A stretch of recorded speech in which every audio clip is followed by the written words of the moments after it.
Coming up on Bridge City News, the province of Alberta announced $150 million investment into the twinning of a portion of Highway 3 in southern Alberta.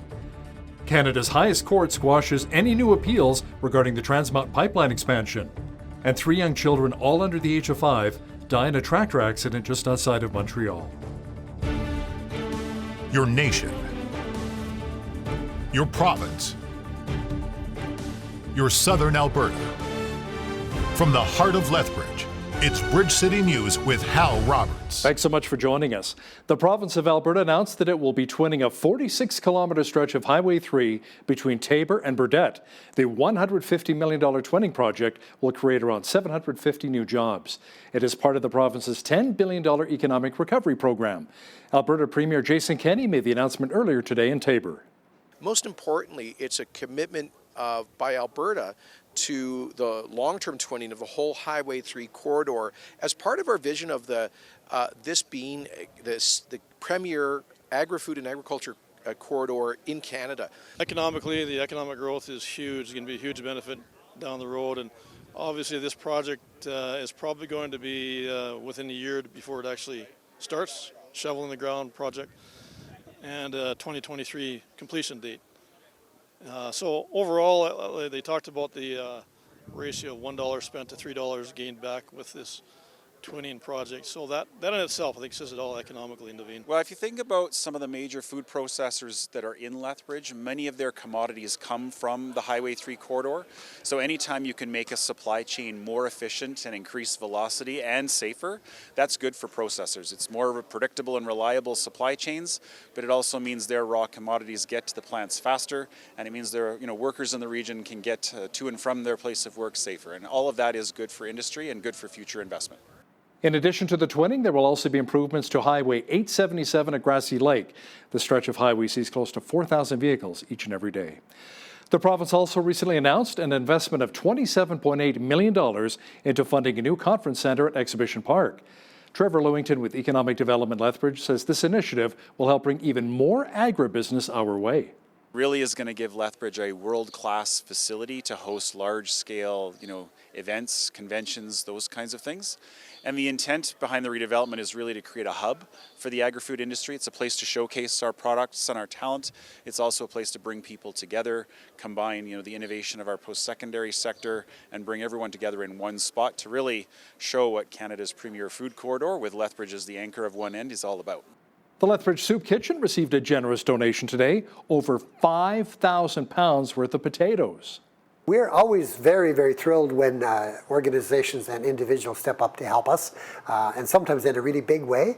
We appreciate all donations, but we had a special one this morning, 2 individuals that decided that they would give us over 6,000 pounds of potatoes. So we had Sandra Hansen and her daughter, Christy Shields, purchased 20,000 pounds of potatoes from during a recent auction, which was held for Halo, and they donated some of those potatoes to us and some to the local food banks as well. So we're very thankful. It'll keep us going for a long time, and we managed to find a space for them. We got several of our guests stepped up and sat on stools in the parking lot and placed them into boxes, and so they're all in our cooler now. So we're very thankful for that donation. According to NHL insiders, it appears as though the cities of Edmonton and Toronto are expected to be chosen as NHL hub cities once the hockey season resumes. Edmonton will apparently be getting the nod to host the conference finals and the Stanley Cup final as well. Now, could you imagine if the Calgary Flames ended up playing for the Stanley Cup in Edmonton? TSN's hockey insider Bob McKenzie says the decision to have Edmonton and Toronto host is most likely based on public health, safety, and the numbers concerning COVID-19 cases. Our province's Chief Medical Officer of Health, Dr. Dina Hinshaw, says she's heard from many Albertans about concerns regarding Edmonton being potentially chosen as one of the NHL hub cities, and how hockey players from around the world will be converging on Edmonton, potentially bringing the virus with them. I want to assure everyone that safety remains our top priority. This spring, we developed guidelines for professional sporting tournaments to support safety for players, NHL staff, and media, and to minimize any risk of virus spreading to the general public. While there are many components, The approach relies on extensive privately purchased testing, and the NHL players and anyone else involved in the tournament forming a cohort that is separate from the public. Cohorting among the participants will reduce the risks of disease spread if a case is identified.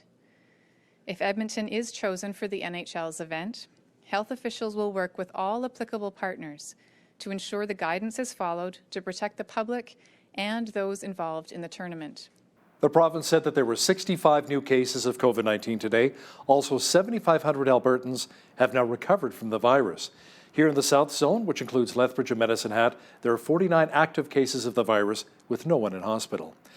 A note from Alberta Health Services today about how the excessive rain we've had recently can put private water supplies at risk for contamination. Some concerns include the presence of sewage or other chemicals mixed in with floodwaters. AHS says precautions should be taken when dealing with flooding in your community, and they include: do not attempt to enter fast-moving water or storm water to overflow ponds.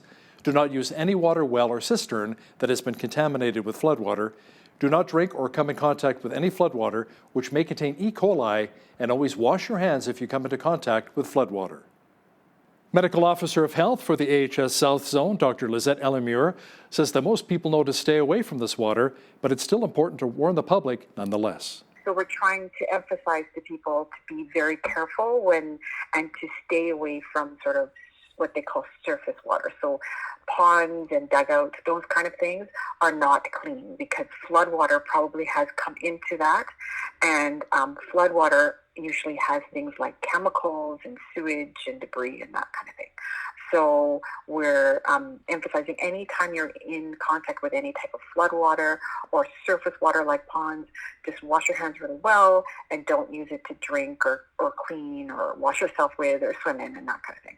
A small but steady stream of families turned up at the Alberta Legislature yesterday wearing red and white despite the fact that Canada Day festivities were cancelled due to COVID-19. Alberta's place in Confederation has been a sore point for many in our province with renewed discussion of separation. Even though many were there expressing their concerns, the sentiment was that separation is not very realistic. The Western Separation Party, otherwise known as Wexit, has a new leader. His name is Jay Hill, a former federal Conservative House leader. Hill takes over from Peter Downing, who stepped down. Now, will this new leader give the party more credibility? University of Lethbridge political science professor Dr. Jeffrey Hale gives us his thoughts. Jay Hill is an experienced politician and a dedicated public servant, but he has not been on the national scene for some time. He was more of a backroom player than a senior political leader. So while he brings a certain amount of experience, a certain amount of credibility to the movement that it desperately needs, the reality is this is not a game changer. The notion of Wexit means bringing four provinces with hugely different political cultures together, and it requires a federal government that is sufficiently intransigent to, or just plain stubborn, to get the vast majority of people across the West in a mood to see that separation is their only viable choice. We haven't reached that place yet. We are dealing with the downside of the COVID pandemic, which has shown some of the benefits of federalism. And we've had the announcement today that the Trans Mountain Pipeline is in a position to go forward, which was one of the ongoing grievances that had made Wexit an option for some people. One of Hill's notable accomplishments in government was a private member's bill that gave a tax break to adoptive parents. The Supreme Court of Canada says it will not hear a new appeal from BC First Nations over the Trans Mountain Pipeline expansion. The court dismissed the application today from 4 different bands, including the Squamish Nation. It effectively ends the year-long battle over the project. The expanded pipeline will nearly triple the amount of diluted bitumen flowing between Alberta's oil sands and a marine port in Burnaby, BC. When it comes to talk of eliminating fossil fuels altogether, it's a dangerous discussion. Now, that's according to Calvin Beisner of the Cornwall Alliance. He says there's a major cost involved in going with just green energy. By pushing fossil fuels out of our energy mix, we're going to do 2 things. One, we're going to raise the cost of energy because the fossil fuels are the cheapest source aside from nuclear and hydro. They're much cheaper than wind and solar when you count everything into the price. But two, we're also going to make that energy less reliable. The wind isn't always blowing, the sun isn't always shining. And because of that, you don't have a steady input of energy into the electric grid. That means you have an unstable grid. The more unstable it is, the more you're going to have brownouts and blackouts, and those things kill. Governor General Julie Payette and Prime Minister Justin Trudeau were not on the grounds of Rideau Hall this morning when an armed man was arrested on the property. The Mounties say the man, who was a Canadian Armed Forces member, was taken into custody without incident. Sources say the gate to one side entrance was bent, and a police robot could be seen examining a black pickup truck further into the grounds. Human rights groups say dozens of Canadians left behind after the defeat of the Islamic State terror group in the Middle East deserve more help getting back. Prime Minister Justin Trudeau says Canada has no diplomats on the ground there, and that limits what we can do. The primary preoccupation of any government needs to be the safety and security of its citizens. And in this situation, the safety and security of our diplomatic personnel needs to be top of mind, particularly at a time of COVID, but in regular times as well. We will continue to work through third parties to try and provide consular assistance to Canadians. But Canada, unlike many other European and international partners, does not have any Canadian personnel in Syria. 3 young children, all under the age of 5, died following a tractor accident southeast of Montreal. Quebec Provincial Police say 7 others were also injured, including 2 adults who are in critical condition. The accident occurred last night as 10 people were riding in the front shovel of a farm tractor who were then suddenly thrown off. Police say alcohol could have been a factor and that a man in his 30s was due in court earlier today. Parent-teen relationships can be challenging at the best of times. Parents offer structure in the house, and sometimes teenagers don't want to play within that structure. Lissy Reno is a 20-year-old who wrote a book on how to smooth over some issues between mom, dad, and their teenager. She says it's important to continue building the relationship and to do so through effective communication. Because what the world is going to say is, to teenagers is you should talk to everyone else. You should talk to your friends. You should talk to your mentors. You should talk to your youth group leaders. But the last person in the world to talk to is your parents. Because there's that fear, that shame and embarrassment. And so I think if parents can really work through that and help build the relationship of trust and openness, that would be so helpful in navigating all of those relationships. Lissy will have more advice on how teens and parents can strengthen their relationship coming up later in our show. U.S. President Donald Trump says his country's economy is roaring back since many states have begun reopening their borders. This despite record numbers of COVID-19 cases throughout the United States. Today's announcement proves that our economy is roaring back. It's coming back extremely strong. We have some areas where we're putting out the flames or the fires, and that's working out well. We're working very closely with governors, and I think it's working out very well. I think you'll see that shortly. So these are numbers that are not numbers that other presidents would have, and they won't have it. The only thing they can kill it's a bad president or a president that wants to raise taxes. You want to raise taxes, this whole thing, your 401ks will drop down to nothing, and your stock market will drop down to nothing. This is not just luck, what's happening. This is a lot of talent. It was on this day that aviator Amelia Earhart disappears with her plane while trying to fly around the world, and veteran actor Jimmy Stewart dies. This is Today in History for July the 2nd.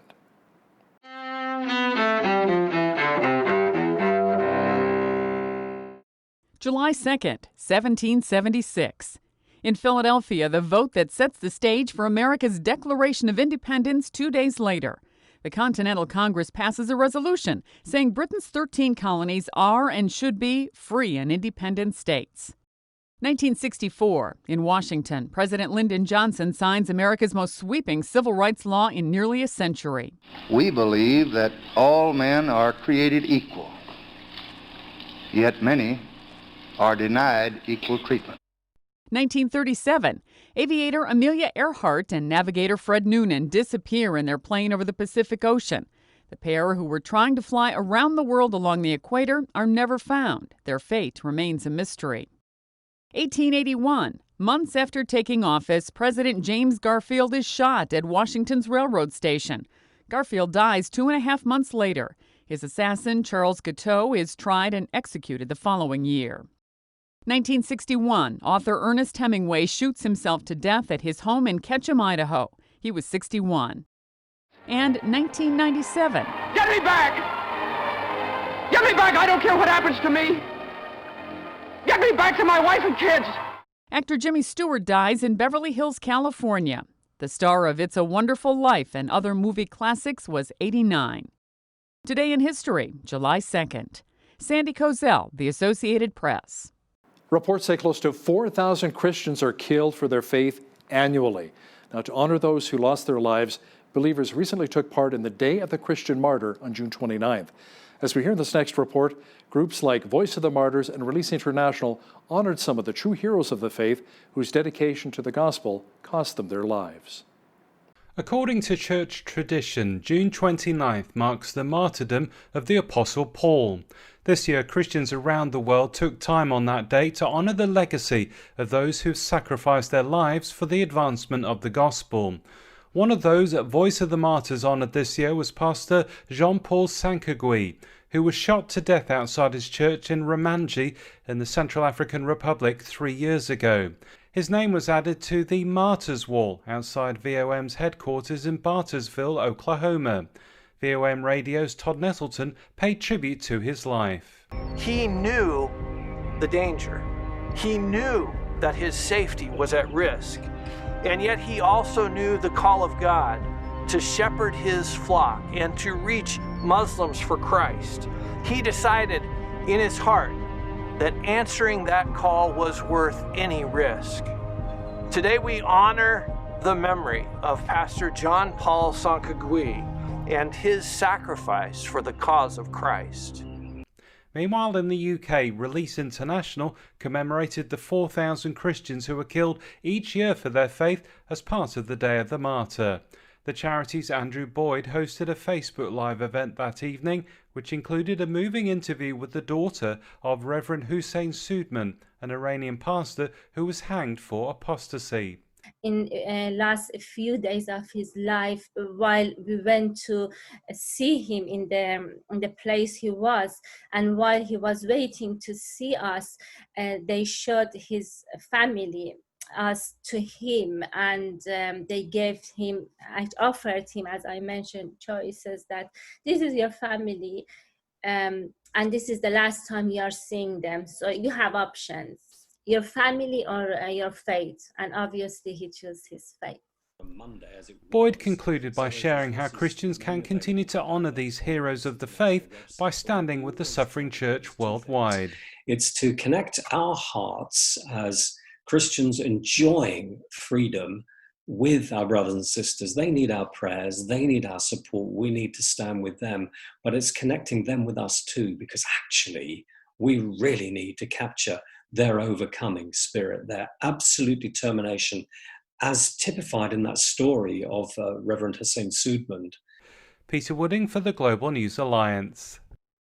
Nice to see the sunshine again after all of the rain we've recently had, and that sun will be sticking around over the next few days. Full weather details are coming up.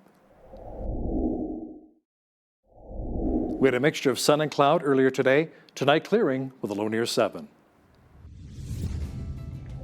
Mainly sunny tomorrow with a high near 26 expected. Lots of sunshine on Saturday with a high of 24.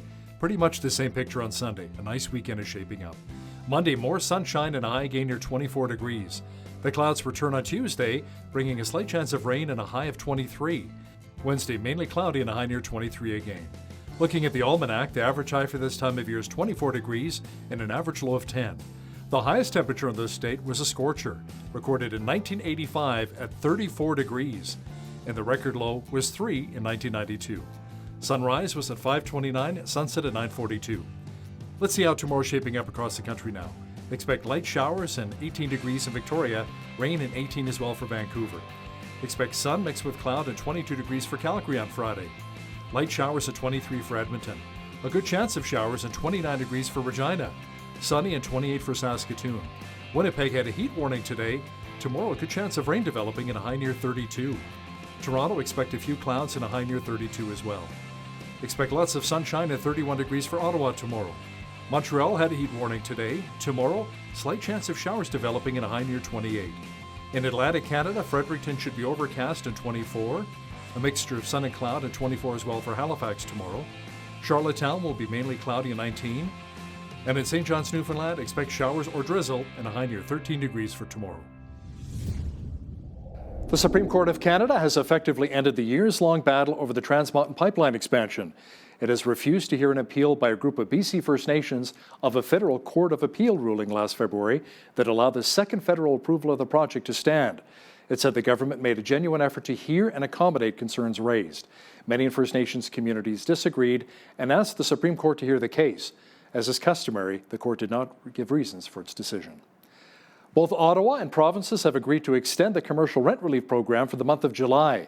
Without the extension, the Canadian Federation of Independent Business has said that many small business owners said they could not afford rent this month. The program that provides forgivable loans to landlords that agreed to give commercial tenants a break is also being tweaked. The Finance Department says it will no longer claw back the cost of insurance proceeds and provincial rent supports from the forgivable loans for both current and new applicants. All 5 of Canada's biggest banks are joining an international boycott of Facebook. There are concerns the platform is complicit in promoting racism, violence, and misinformation. Banks including BMO, TD, and CIBC have pledged to stop purchasing ads on the site for the month of July, aligning themselves with brands such as Lululemon Athletica and Mountain Equipment Co-op. The initiative, spearheaded by groups like the Anti-Defamation League, began in response to growing anti-Semitic and anti-Black rhetoric found on the social media platform. Mexico is celebrating the implementation of a new free trade agreement with Canada and the United States. Government officials say they hope it will lead to more investment in the struggling Mexican economy. They say the new trade agreement will provide greater certainty to the 3 countries in their commercial relationships. Their supply chains are deeply intertwined. During the COVID-19 pandemic, there was pressure from the United States to allow some Mexican assembly plants to quickly reopen or remain open to cause less disruption. Now, here's a look at today's markets. The TSX was up 107 points on the day to finish at 15,622. The Dow was up 92 points to 25,827. The S&P 500 was up 14 points to 3130, and the Nasdaq was up 53 points to finish the day at 10,207. Oil was up 46 cents to $40.28 per barrel. Natural gas was up a nickel to $1.72. Gold was down 3 cents to $17.7536 an ounce, and silver was down a penny to $17.95 an ounce. Wheat is at $235 per metric ton, barley's at $240, canola's at $4.78, and corn is at $233 per metric ton. Live cattle were up $2.10 to $100.15.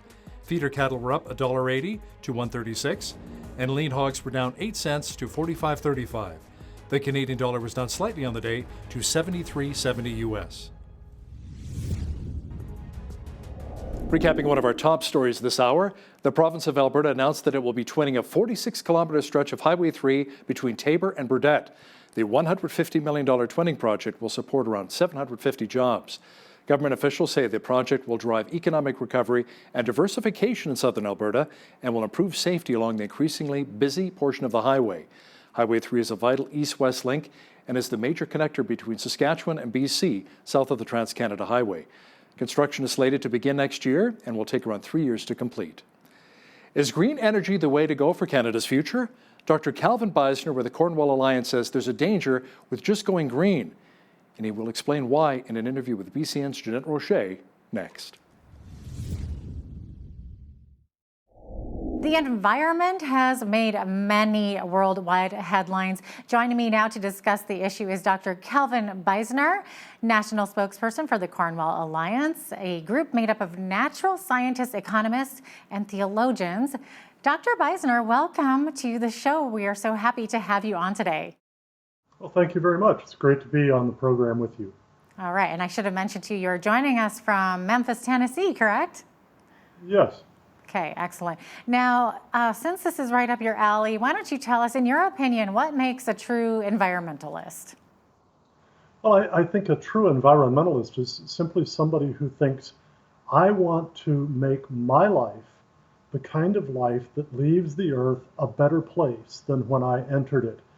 We put it this way, that as Christians involved in this, we take very seriously the instruction from God to human beings in Genesis 1:28. We are supposed to be fruitful and multiply, fill the earth, subdue it, and have dominion over it, or rule it. But we don't want that ruling, that dominion, to be abusive, to be exploitative. Rather, we want it to reflect the way that God rules his creation. And what we see in the earlier verses of Genesis 1 is that God makes everything out of nothing. He brings light out of darkness, order out of chaos, life out of non-life, great variety of life. He instructs all the different forms of life to be fruitful and highly fecund. This is the kind of thing that we should be doing ourselves. So we describe this godly sort of dominion as men and women created in God's image, working together to enhance the fruitfulness and the beauty and the safety of the earth to the glory of God and to the benefit of our neighbors. Now, you have written a book called Creation Stewardship, evaluating competing views, in which you mention in that book that it's dangerous to put people or celebrities on a pedestal, such as someone like Greta Thunberg. So why do you say that? Well, frankly, we need to actually know a lot about what it is we talk about when we pretend to give other people advice. And too often, celebrities, whether it be someone as young as Greta Thunberg, who began speaking out on these things at age 16, or Hollywood celebrities, many of them really, frankly, have never learned in great depth about these issues. I've been studying these issues since the mid-1980s, so it's 35 years in this, and even so, there are parts of this where I would not seek to speak out as an expert. I realize the limits of my own knowledge. So what we need to do is to go to people who really have true expertise on these things. That's why I put together the Cornwall Alliance the way we did. We have just under 70 scholars in our network. About a third are natural scientists, including some of the world's top climate scientists. About a third are economists and policy wonks, and about a third are theologians and philosophers. So we try to bring all of those different insights together to address highly complex problems. And if we don't bring the different disciplinary backgrounds together, we're likely to have rather narrow, superficial approaches to solving very difficult problems. Mm-hmm. Now, you wrote an interesting piece on your blog with the headline, Global Average Temperature Plummets, Tropical Temperature Fall, third biggest on record. Were you trying to make a point there? The point is not that proves that global warming isn't real. No, it doesn't prove any such thing. The point instead is that what we get in the climate debates is that the advocates of the notion of catastrophic anthropogenic global warming, man-made global warming that is catastrophic, will point to every heat wave, every temporary uptick in temperature as evidence that global warming is not only real, but is potentially catastrophic, that it is overwhelmingly man-made, things of that sort. But they won't do the same with downticks in temperature. And so I'm just simply pointing out an inconsistency. If that brief downturn in global average temperature about 2 years ago was not evidence against, then a brief upturn is not evidence for. What we need to be doing is looking at very long-term data and looking for real trends rather than anomalies in the trends. And the long-term data do show us that the Earth's average surface atmospheric temperature has risen by roughly 1 degree Celsius since about the middle of the 19th century. And I think that human emissions of carbon dioxide have contributed to that, but the notion that it's catastrophic, the notion that it is overwhelmingly human, man-made, those notions I think are not well established in the actual evidence. Okay, so we need to be careful not to fall into misleading information, basically, is what you're saying, whether it comes to social media or headlines. So how can the average viewer know what headline to trust? Well, the self-serving answer for me would be to say, come to cornwallalliance.org, cornwallalliance.org.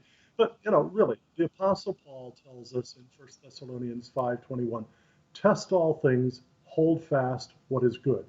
So this is why when we post things on the Cornwall Alliance's website, we make sure that we have links to sources of outstanding scholarly work so that people are able to check the figures for themselves, check the data. That's part of what we're supposed to do as Christians.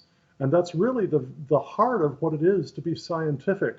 The Nobel Prize winning physicist Richard Feynman said that the key to science is that when we have a hypothesis, a guess as to how something works in nature, we set up experiments to see whether what would happen if our guess were right really does happen. And if the observations that come from the experiment, whether in the laboratory or out in the real world, if the observations contradict the prediction, then our guess, our hypothesis, even our theory is wrong. And it doesn't matter how smart we are or how beautiful our guess was or anything else. If observation contradicts theory, then the theory is wrong, and we have to go back to the drawing board. And that's what we get essentially in terms of the claims of very rapid, potentially catastrophic global warming. Those claims are all based not on empirical observations, but on computer models of how the atmosphere responds to added CO2. And the models, on average, predict 2 to 3 times as much warming as actually observed over the relevant period. That means the models are wrong, and they really need correction. Well, so you mentioned CO2, and we were talking about headlines. So headlines tell us that CO2 emissions from fossil fuels is the main cause of global warming. But you disagree with this claim, right? Well, I think it's actually theoretically possible that that's true. What I think is that the best empirical evidence indicates that it's probably not true. Notice I said probably. I think in many, many different scientific things, we're quite mistaken to speak with total confidence and assurance. I would be wrong to say, well, it's a settled matter that CO2 from fossil fuels is not the primary cause of warming. I also think it's wrong to say, well, the science is settled. CO2 is the primary cause from burning fossil fuels. Here's why I say what I do.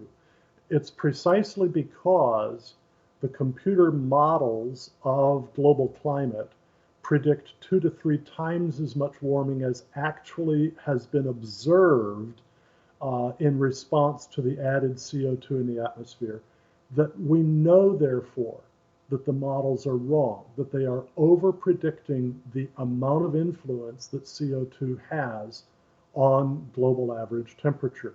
When we look back through the history of global temperatures, we see that there have been very similar periods of warming in the past, such as the Minoan warm period, the Roman warm period, the medieval warm period. We've also seen cooling periods in the past, and the interesting thing is that although there is a correlation between temperature and CO2 content in the atmosphere, the correlation is the opposite of what you would think it would be if CO2 were the control knob for temperature. That is, temperature changes first, CO2 changes later. And the reason for that is that as the ocean warms, it outgasses CO2. Ocean water contains CO2. The warmer it is, the less CO2 it keeps in mixture. The colder it is, the more CO2 it holds. So as the temperature changes first, the CO2 follows. Wow, you are very much a scientist, I could tell. Now, I don't know how it is in the US. I know that our federal government here, and you're probably aware of this, but our federal government here is requiring that all provinces put a carbon tax into place. Do you think that this will produce any positive results? No, I think it will not produce positive results. And the fundamental reason is this, that a carbon tax assumes that adding carbon dioxide, and by the way, it's very deceptive to speak of it as a carbon tax because carbon is an element, and in its solid form, it's a black nasty dust, and it can be a problem. Okay, carbon dioxide is not carbon; it is carbon plus two atoms of oxygen. It's an odorless, colorless gas that is non-toxic at concentrations 20 times what they are in our present atmosphere. And it is absolutely essential to life. Plants need it for photosynthesis. And the more of it there is, the better plants grow. So treating carbon dioxide as a pollutant is actually, I think, quite the opposite of what it really is. The more CO2 there is in the air, the better plants grow, and that means there's more food for everything that eats plants or eats something else that does eat plants. So the result is a huge increase in crop yields around the world. This has been studied in literally thousands of peer-reviewed studies showing that we have seen an increase in crop yields measured in terms of about $3.2 trillion of extra food from 1960 to 2012, and we can expect about another $9.8 trillion worth of food just because we've added CO2 to the atmosphere from 2012 to 2050. So you don't tax something that you want more of. You reward it instead. So no, a carbon tax would not be a good idea. Oh, wow. Now, Dr. Weissner, you believe that the current global response to climate change actually could have some implications, especially for the poor, right? I do. And that's simply because everything that we produce, we do it using energy. It takes energy to grow food, to process food, to transport food, to make clothing, to make shelter, to have communication. We're using energy right now in this Skype call. It takes vast amounts of energy to lift and keep whole societies out of poverty. Now, the less expensive energy is, the more of it people can use. And in fact, historically, it has been access to abundant, affordable energy, primarily through fossil fuels, coal, petroleum, and natural gas, that has lifted and kept whole societies out of poverty. If we're going to fight allegedly catastrophic, allegedly overwhelmingly man-made global warming by pushing fossil fuels out of our energy mix, we're going to do two things. One, we're going to raise the cost of energy because the fossil fuels are the cheapest source aside from nuclear and hydro. They're much cheaper than wind and solar when you count everything into the price. But two, we're also going to make that energy less reliable. The wind isn't always blowing, the sun isn't always shining. And because of that, you don't have a steady input of energy into the electric grid. That means you have an unstable grid. The more unstable it is, the more you're going to have brownouts and blackouts, and those things kill. Now, a lot of Western nations are phasing out coal. How much of a problem is coal to the environment? Well, if you burn coal in a really sloppy way, coal burning can be a very big problem to the environment. But in all developed countries, we have adopted ways of burning coal to generate electricity that are extremely clean. And essentially, the only thing that comes out of the misnamed smokestacks of coal-fired generating plants in developed countries is water vapor. It's just simply steam from the turbines and the cooling towers. Nothing else comes out. So coal can be badly used, and sometimes it is in very poor countries. And yet the interesting thing that happens, and we see this through the history of our environments and of our economies as well, is that even while air pollution rises in the early stages of economic development, as countries begin to use coal and can't yet afford the very, very highly efficient ways of using it, even while the air pollution rises, life expectancy rises too. And what that means is that the benefits of all of the economic development, driven in part by the use of coal, outweigh the risks. And then as people get wealthy enough, they can afford to adopt the cleaner technologies of using coal, and then you get rid of the pollution, and at the same time you have the benefits of that economic development. Dr. Beisner, we're out of time, but thank you so much. We really appreciate you joining us and sharing your expertise with us. Well, thank you very much, and your listeners can learn more at cornwallalliance.org.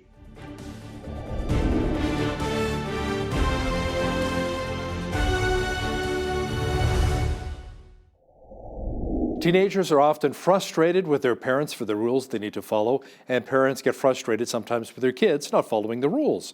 Well, today's guest is 20 years of age, used to be a teenager not that long ago, and has some helpful advice on how to smooth out some of the wrinkles. Lissy Reno is the author of the book, The Heart of Your Teen, an insider look at the parent-teen relationship. Lissy, welcome to Bridge City News. Thanks, Hal. Thanks so much for having me. You bet. Now, I like that, an insider look at the parent-teen relationship. Lissy, explain what motivated you to write the book. Yeah, absolutely. So I actually come from a big family, so I'm one of 7 kids, and my parents lead a ministry called Visionary Family. And so after high school, I actually took a gap year and I spent half the year at home working with my parents and working with their ministry. And it was really during that time that God really just put this passion on my heart for reaching out to teenagers and helping encourage teenagers in their family relationships. Because no matter what kind of family you have, family relationships are hard for everyone. And no matter what kind of phase of life you're at, and especially during the teen years. And so I kind of began on this journey of helping teenagers kind of look into their family relationships and ask the question, so what does it mean to live for Christ first at home with our families and then everywhere else? And so I began speaking to some youth groups and some churches, and that's when I got connected with a publishing company here in Nashville called Randall House. And Randall House had published a couple of my parents' books, and they reached out to me and they said, hey, Lissy, we'd be really interested in you doing a book project with us, but we don't want you to write a book for teenagers. We want you to write a book for parents on how to have a better relationship with their middle school, high school age child. And at first, I was not excited about the idea at all. I was like, I'm not a parent. I'm not an expert on parenting. I was like, maybe I could write a page about this, but there's no way it could be a whole book. But my parents really encouraged me, and they were like, okay, Lissy, if God is opening up this door for you, then walk through it and see what happens. So what are some of the biggest misunderstandings parents have about their teenagers besides defining what a clean bedroom should really look like? Right. So the best part of this whole project actually was I got to interview teenagers from across the country and ask the question, so what did your parents do really well while you were in high school to help build a relationship with you? And what's one thing that you wish they had done differently? And some of the answers that I received absolutely blew me away. And that's what got me really excited about this book. And some of the things that teenagers said were like, I really wish that my parents would ask me more intentional questions about my life. I really wish they taught me more accountability with my technology and my social media. I really wish my parents would pray more with us as a family or read the Bible more with us as a family. And those answers were like across the board. And so as I started talking to more people and getting those responses, I was like, wow, this could be an incredible message for parents to hear from their teenagers about what they want in that relationship. Now, you write that when parents give advice and instruction to their kids, sometimes it can maybe backfire a little bit unless it's done in a relational basis. Can you explain? Yeah, absolutely. So really the whole premise of the heart of your teen is that this idea that relationship has to come before discipleship. So before parents could try and have a discipleship relationship with their child, there has to be the foundation of a loving relationship first. And so the first chapter of the book talks all about how parents can build the foundation of that relationship. And what the book calls it, I talk about what having a heart-connected relationship looks like. So a heart connection relationship is one that's full of openness, honesty, trust, and love. So it talks a lot to parents about, okay, what's a great way that you can spend quality time with your teenager? Speak words of affirmation to your teenager. Have fun with them. Pursue their interests, engage in what they love to do and help build the foundation of that relationship. So how can you create a relationship that is a safe place for your teenager to talk about some key or controversial issues? Mm-hmm. So I talk about that a lot in a chapter that I write, and really it's kind of a two-part issue. In talking to teenagers, I found that a lot of parents tend to be kind of on the extremes of certain things. So you have parents that are filled with a lot of grace for their kids, to the point where maybe they're not pointing out certain issues that they might have, and then you have a lot of parents that maybe are full of a lot of truth but don't have a lot of grace. And so what I've found and what's been really helpful in my personal relationship with my parents is that there has to be that combination of grace and truth that pair together. So parents that, some things that my parents would tell me that really helped me in high school were, Lissy, we're committed to you. We love you. No matter what mistakes you make, no matter what you do in your life, we are always going to be committed to you in love. But they would also tell me some things that were really hard to hear sometimes and speak truth into my life where I needed to hear truth. So I really think that one of the most important aspects of having those difficult conversations is to have both the grace and the truth present. Now, when it comes to parenting, discipline is also a big part of the relationship as well. I remember when my son was really young, really little, he hated, being put into the corner, staring at the walls when he did something he shouldn't do. It's like, this is driving me crazy. Please stop. I'm not going to do that ever again, right? Can you talk a bit about discipline versus the need for affirmation and encouragement? Absolutely. So one thing that I noticed in talking with teenagers is that a lot of them talked about how when they were little, their parents gave more direct consequences. So you do something wrong, you get a consequence. But as they kind of grow up and as we kind of become teenagers, the consequences decrease while the lectures increase. And oftentimes those lectures can be filled with a lot of anger, a lot of bitterness, a lot of annoyance, sometimes on both sides for the parent and for the teenager. And so something that a lot of kids said that as I was talking to them, they're like, I think that if my parents gave me a direct consequence, that would actually preserve our relationship more. Because those lectures, all that it's doing is pulling the hearts of teenagers and parents away from each other. Because when that anger gets in, when that bitterness gets in, when that defiance enters in, I think that can be the real problem. And so for me and my parents, a lot of times if they gave me a direct consequence, it actually preserved our relationship better than them, acting out of anger or giving me this long conversation. Like a reactive reaction, knee-jerk reaction. How can parents effectively get their teens to take their faith seriously and really make it their own?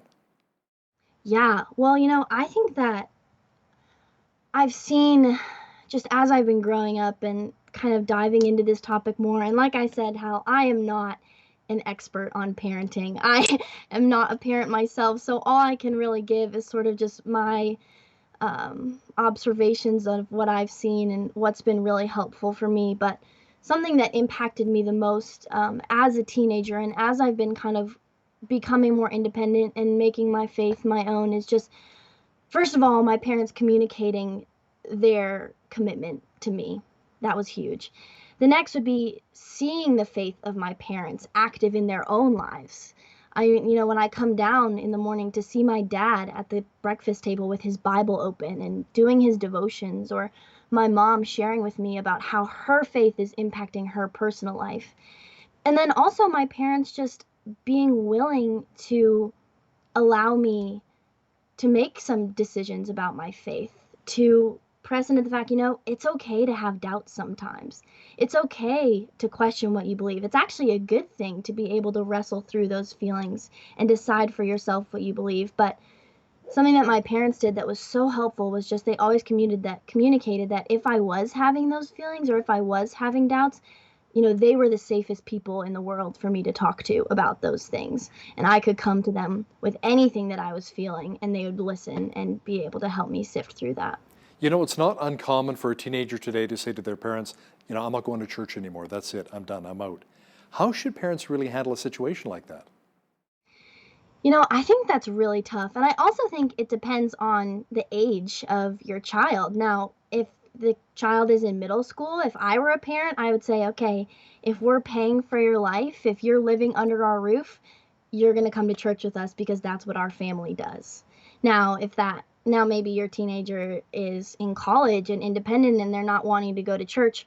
Well, at that point, I don't know how much of the parents can force the child to do something, because at that point, you don't want to force your child to be a Christian or to actively live out their faith. It has to be a choice that they make for themselves. So I think a lot of it has to do with parents kind of offering that encouragement, again, offering that commitment, and going back to the base of that relationship. Because, if you have a healthy relational base with your teenager or with your child, no matter what age you are, it's going to be so much easier to have those types of conversations about faith and about church and all of that.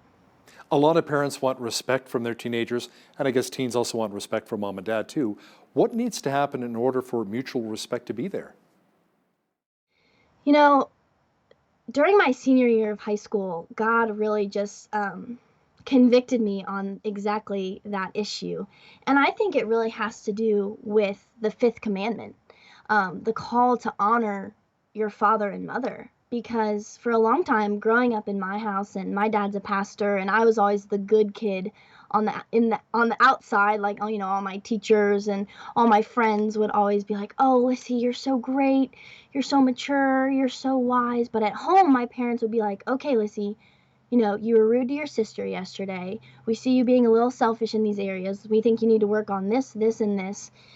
And really, I think where God really convicted me the most was that, yes, I was obedient to my parents. I wasn't rebellious. I wasn't going out and doing all these things. But the attitude of my heart was one of defiance and bitterness and selfishness.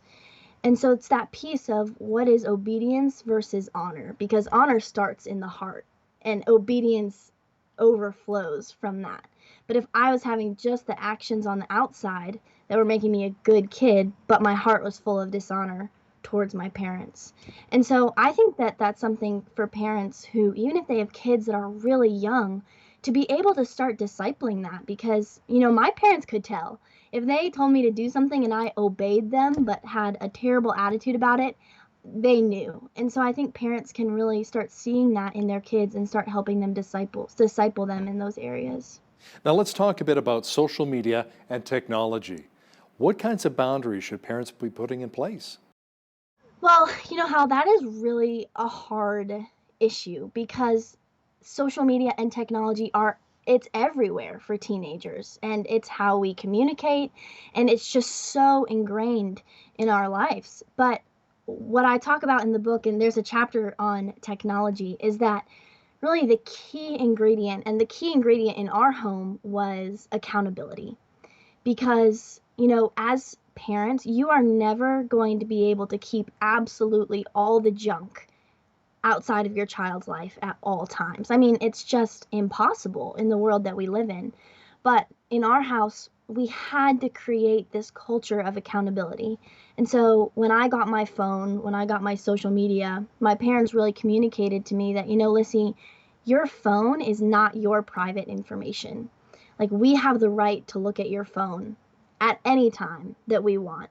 And even my dad, he would be like, look, Lissy, I don't even think that I'm above accountability. I have accountability partners, and I have, these internet blocking services. And so we want to work together to create an accountability atmosphere in our home, because, that we have this saying that no one is holy enough for a secret online life, whether you're a middle schooler or an adult.